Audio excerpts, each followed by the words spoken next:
We will turn my page back here before I do what I did the other few weeks ago.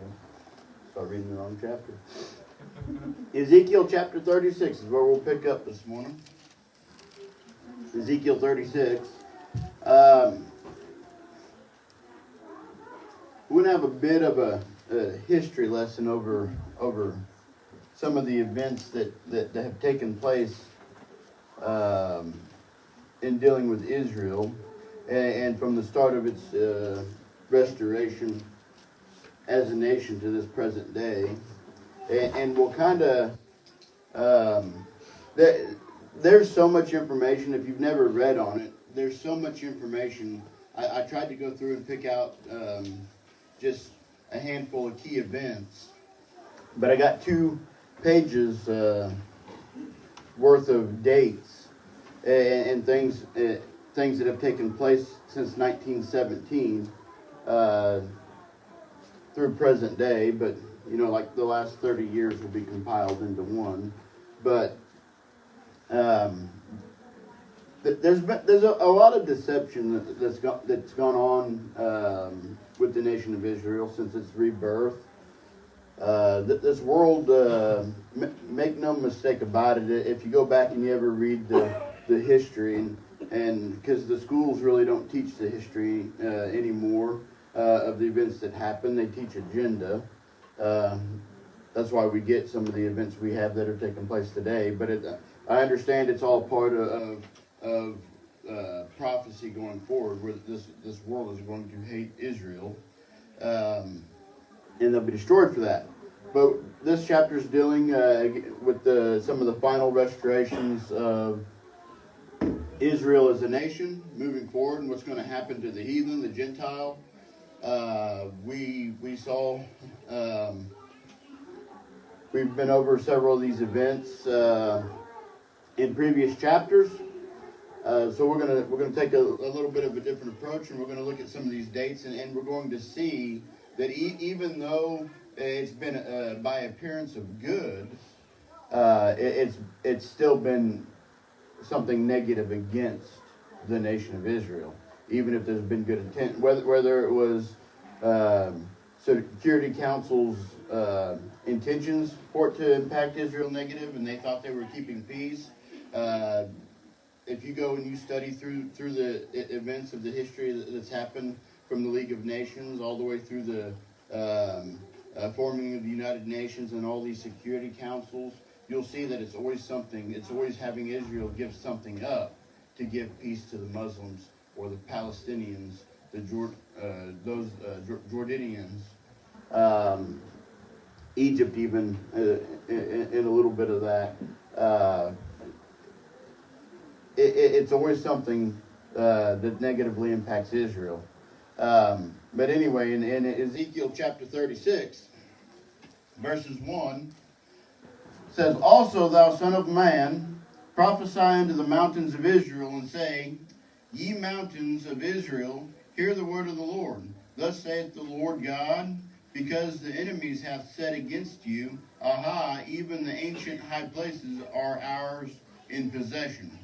So I think we know that the Palestinians have claimed much of this area. That this is very much dealing with what we're looking at today. The Palestinians occupy a lot of Israel's land, a lot of land that God had given them, a lot of land that we'll see in this chapter. If we get far enough, God says is His land. And people are looking at it in laughter, thinking it's funny.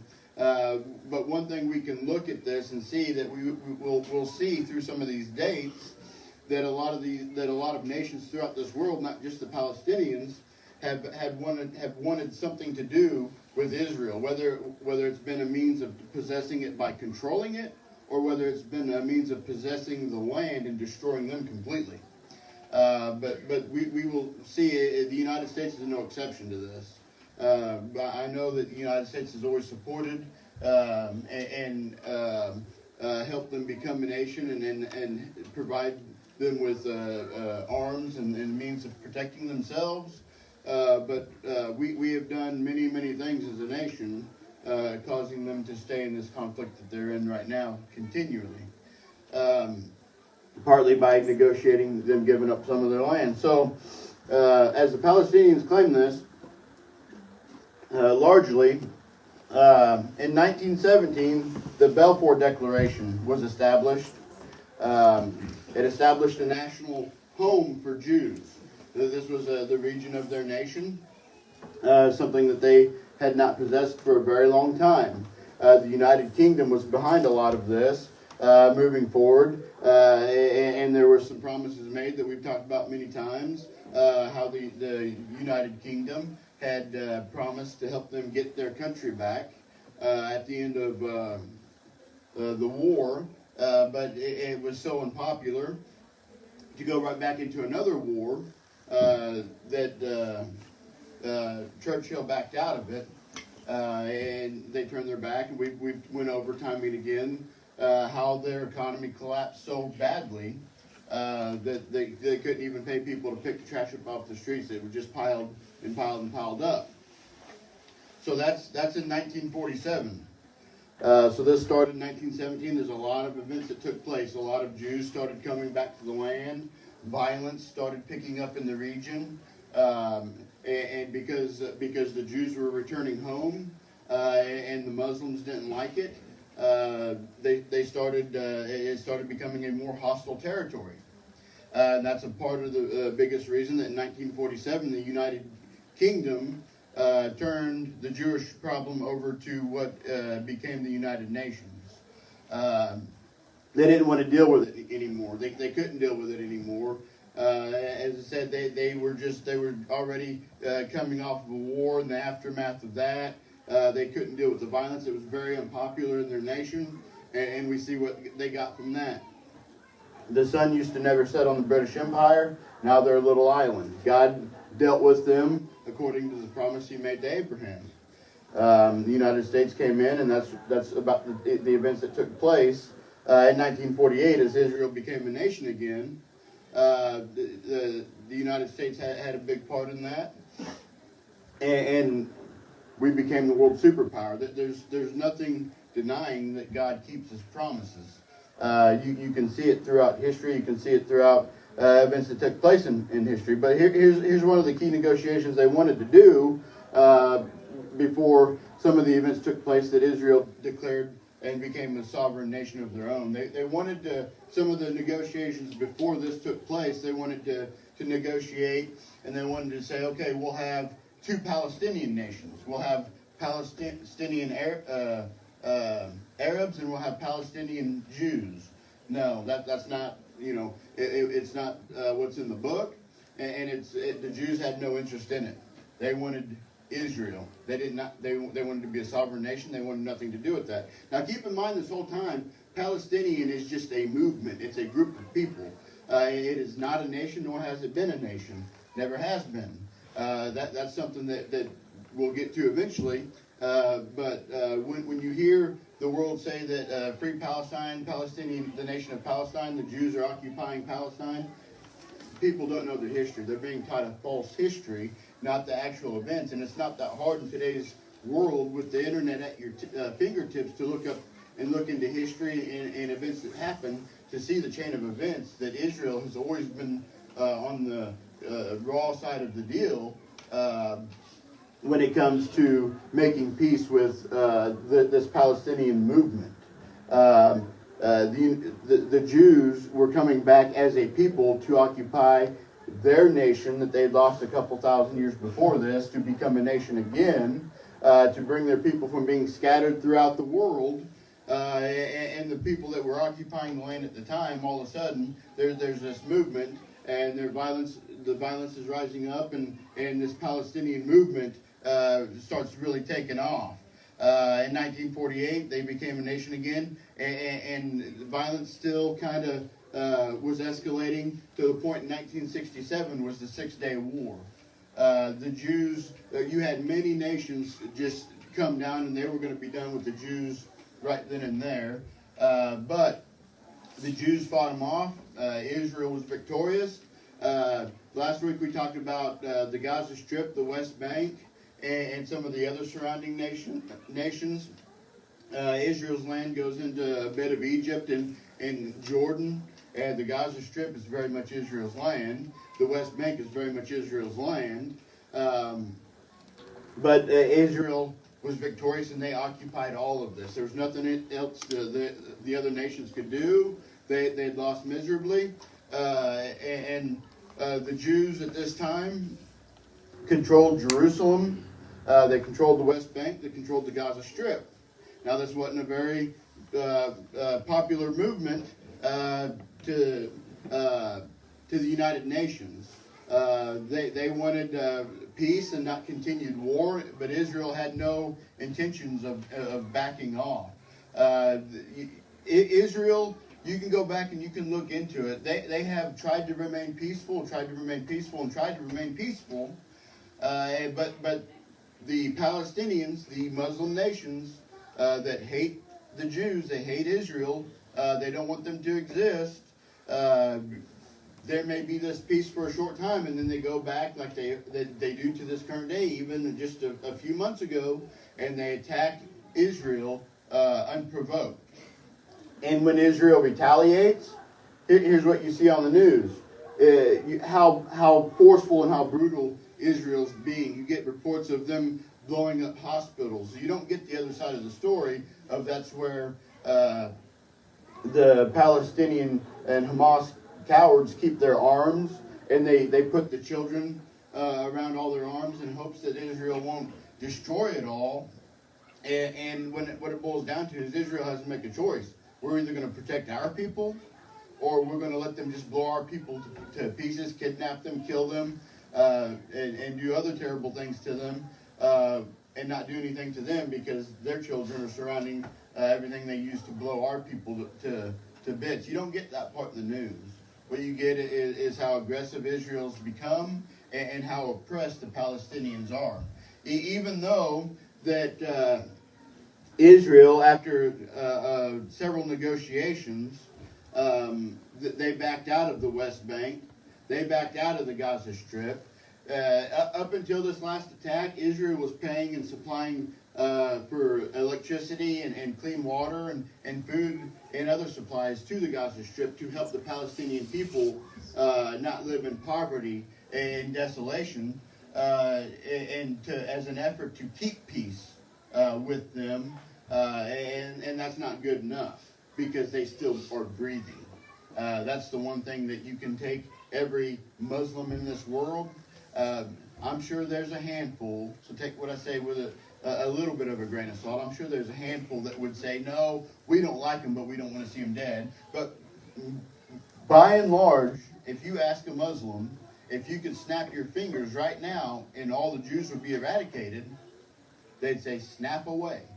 That shouldn't be any new news or shocking to anybody. It's all throughout this book. It's all throughout the last several decades we can look at in history.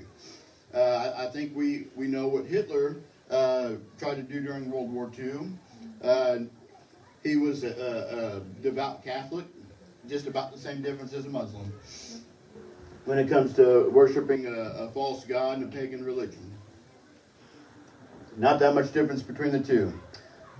But anyway, Israel held on to, even though they backed out of these two areas, they held on to and they annexed and they kept Jerusalem.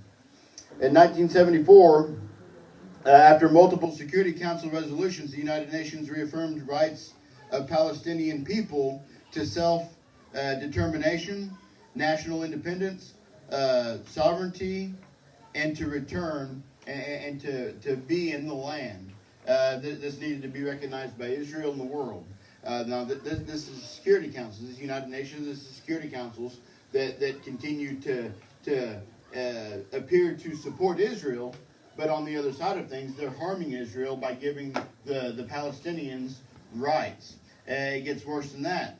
The same year, the United Nations gave the Palestinian people the status of observer in the Assembly and in the United Nations conferences. That's what they were referred to as the PLO. So they got to take part in these assemblies, in the United Nations and these Security Councils. They couldn't have a speaking part, but they got to observe the events that went on. that was Satan getting his foot in the door to destroying God's people, to destroying the nation of Israel. And you can imagine when you give a little bit, it's only a matter of time, a generation or so, and you start having the world turn on what you thought you were meaning to protect. We've seen that time and time again through the last few books we went through in this Old Testament, where you had faithful men of God remain faithful to God, and then somebody along the lines lets evil in, and then you go forward a few generations, and it winds up in their destruction. In 1982, Israel invaded Lebanon with the intent to destroy the PLO troops. A ceasefire followed shortly after, with a guarantee of protection for the Palestinian refugees. The world did not see this as the events that took place into Israel. Israel did not, again, go study this for yourself. I couldn't put all the events in here. It would have been all day just on this, which we may still be. But the people very much wanted to still destroy. The PLO troops were forming around in nations like Jordan and in Egypt and surrounding Israel. This wasn't something that they were doing as just placing some troops and just gaining some ground and just guaranteeing their status that's been given to them by the United Nations and these security councils to be a people and be recognized. This was very much them trying to surround Israel from multiple sides to seek and destroy them. Israel saw that as a threat, and they went to wipe them out. 1983, International Conference on the Question of Palestine adopted the following resolutions. The need to oppose Israeli settlements and actions to change Jerusalem's status. The world did not want the United Nations, these security councils, did not want the world to recognize Jerusalem as the capital of Israel. The second thing, the right of all states to exist in the region and with recognized boundaries. So right here in 1983, they said Palestine is going to have the ability to have a recognized boundary. The legitimate, inalienable rights of Palestine were adopted into this 1983 conference. In 1988, Palestine National Council meeting proclaimed the state of Palestine. 1990, the Security Council votes giving permission to the Palestinians to participate in discussions and not be there as an observer only. So you go forward not very far in the future when they were given the right to be an observer.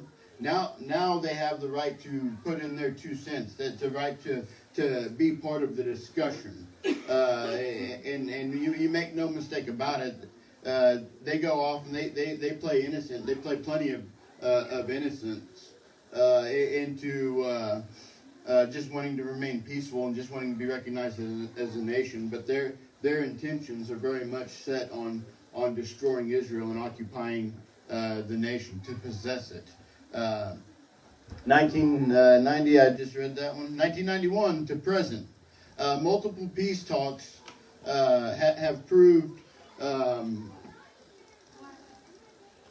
to not work. There'll be a short-term peace and something that appears like peace, and then nations will come back and they will attack. Nations will come back, which really that's what it's getting into. Nations are coming back and they're attacking Israel, just like they have before, but it's much more powerful. As we get into some chapters in the future here, we'll start studying into Gog and Magog, and we'll see some events that took place probably a little over a decade ago now, of some things Russia has done that started some things into this final destruction of Israel that they think will take place, that is not going to take place. It's going to end with God coming in and wiping them all out. Anyway, Palestinians, as we read here, they continue to laugh at the face of God, to laugh at these people, because the world sits here and gives this appearance like they're helping Israel. but everything they do very much benefits the Palestinians, the Muslims, these nations surrounding it, the United States. In the grand scheme of things, though they still send munitions and support financially for Israel, it's a drop in a bucket to what Obama and Biden have been sending Iran to pay off some stupid deal that I've done forgot about. But I know it's money that shouldn't be sent to them. I can tell you that. But what it does, the United States is inevitably funding the purchase of munitions and training for these Muslim nations to come in and to bomb and destroy Israel like they want to do. Iran is one of the leading nations that's being teamed up with Russia, and Russia's teaming up with China, Gog and Magog, and all these surrounding nations. These are events that are taking place that's coming in the pretty near future. We've seen things. This world has seen things it's never seen before. We have again. I know people said this for a long time, and I don't know. If it's going to happen in the next 500 years. I don't know that. But what I do know is Israel's born again as a nation. And if we remember studying a little bit last week about dealing with some of the two witnesses that are bringing down havoc on this world, and this world is going to witness the beast kill them. You have back in even the 80s, you'd have asked, well, how's the world going to be able to witness this all at once? Well, now we have, I just saw an advertisement for 8 gigabyte internet. Who on earth needs internet that fast? I don't know. But you're about to a point where you can watch all these events in real time, worldwide, no matter where you are. That's how fast things are getting. You have now X creating an X currency that has his X satellites orbiting the world, over 5,000 of them. There's a good sermon that Peter Ruckman has that you can listen to, called Words That End with X, and it'll blow your mind. Some of the connections he makes. Shane definitely knows more about that than I do, just dealing with that. But I don't think it's any coincidence at all that you have this likable guy, for the most part, from both sides, even though some on each side really hate him. No, I'm not saying he's the Antichrist. I'm not saying that at all. But Satan uses people. God puts people into places to fulfill his prophecy and his plan, right? You ain't got to be saved for God to do that. Nebuchadnezzar, great example. God used Nebuchadnezzar, a wicked, vile heathen, to punish and destroy his people for them turning their back on him. But I don't think it's some coincidence that Twitter gets bought for billions, like $43 billion, a worldwide social network. The name is changed to X. He launches SpaceX, which is a worldwide internet, no matter where you are, even in the boonies, where you can't even get dial-up internet. Now all of a sudden can have high-speed internet. He may have. I don't know. But I know several months ago he said that because of all this cryptocurrency and everything that's been stepping stones into making a one world government, a one world financial system, he has said he's adopting X currency. Do I know that this is the path the world is going to take? No, not at all. But I can tell you it's getting people used to a system that's going to be put in place for 7 years. Like COVID, did I think that was the end of the world? Not at all. But it was showing the government, it was showing people, it was showing Christians how largely the United States is willing to comply with what the government told them to do. And the scary part is, it shocked me by how much of the United States got on board with the compliance.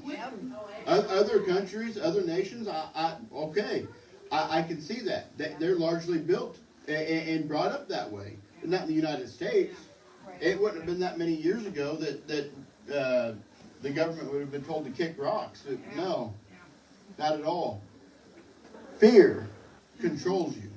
The problem with this world is, after so many decades, people put their fear in sickness, disease, and government, and they've completely forgot about and turned their back on the fear of God that they should have.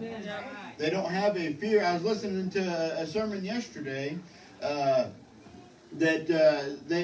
people don't have a fear of hell anymore. It's been twisted and turned and brought up to be this big party.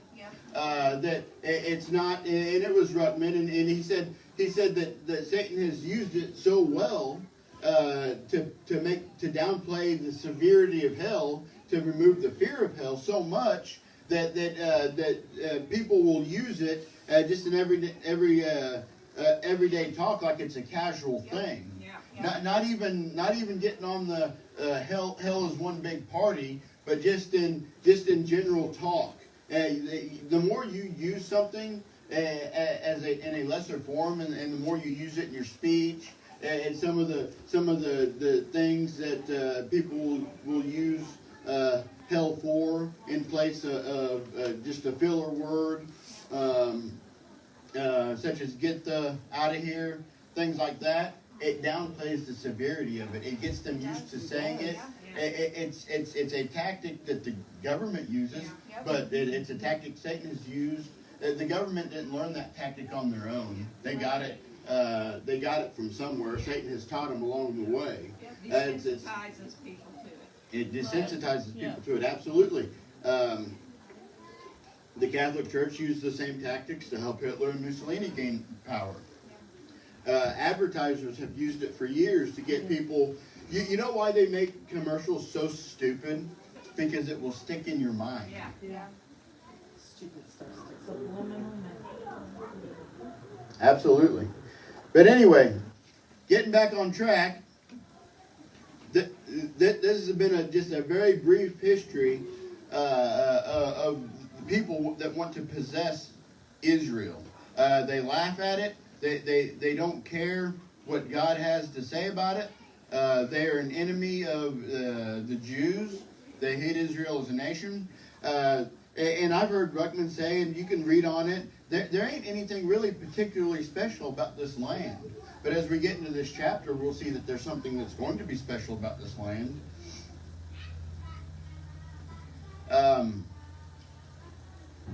Next week we've got about 10 minutes. And verse 3, I've got a solid page of notes on it alone. We ain't going to get through it in 10 minutes. So this week we'll actually get about 10 minutes to stretch our legs, use the bathroom, whatever we got to do. But I really felt as I was studying these two verses, the Lord wouldn't leave me alone about this possessing the land of Israel and the significance of what it has to do with the second advent, Christ's return. Anybody have any additional thoughts on that? Nothing? Well,